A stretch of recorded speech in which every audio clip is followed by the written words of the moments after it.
Le 19 février dernier, nos confrères du Parisien ont dévoilé les coulisses des débats autour de la très critiquée réforme des retraites, qui ont eu lieu à l'Assemblée nationale depuis le début du mois. On apprend donc que des députés en profitent, entre les séances, pour se rendre à la buvette. Un membre de l'hémicycle aurait même été aperçu par des huissiers en train de vomir, probablement à cause d'un abus d'alcool.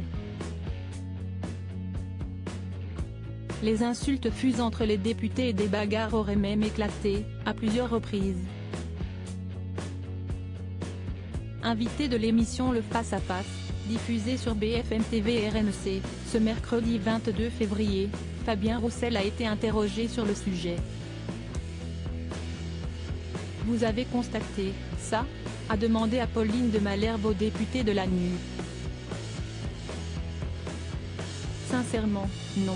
Je ne vais pas mentir. Pas du tout », a répliqué son interlocuteur, en assurant ne pas avoir remarqué de collègues ivres pendant les derniers débats.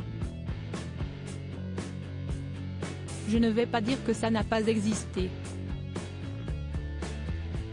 Mais permettez-moi de vous dire que je n'en ai pas entendu parler.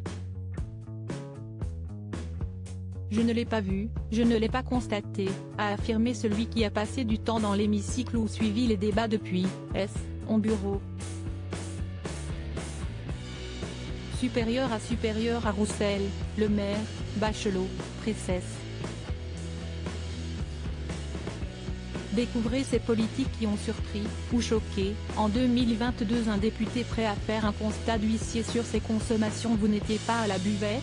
A lâché la journaliste, du tac au tac, en recevant une réponse négative à sa question. J'y ai passé peu de temps et quand j'y suis, je bois de l'eau avec du citron frais. Si vous voulez un constat d'huissier, on peut vous le faire, a ajouté Fabien Roussel avec amusement. Pas de quoi convaincre tout à fait Apolline de Malherbe, qui a cité les propos d'un haut gradé de l'Assemblée, rapporté par Le Parisien. Il n'y a jamais eu de mandature où il y avait eu autant de clients à la buvette. Il va falloir réadapter les effectifs. Le député de la NUP a ainsi déclaré qu'il ne fallait pas réduire les débats à l'Assemblée nationale à ce qui s'est passé dans l'hémicycle, qui a donné une très mauvaise image de nos débats, ni à ce qui peut se raconter en dehors de l'hémicycle. En indiquant que les séances peuvent durer jusqu'à tard le soir, Fabien Roussel a reconnu que cela pouvait parfois provoquer des excès, des coups de voix, des coups de colère, même si c'est, selon lui, regrettable. Article écrit avec la collaboration de 6 médias Crédit Photo, Capture Écran BFM TV.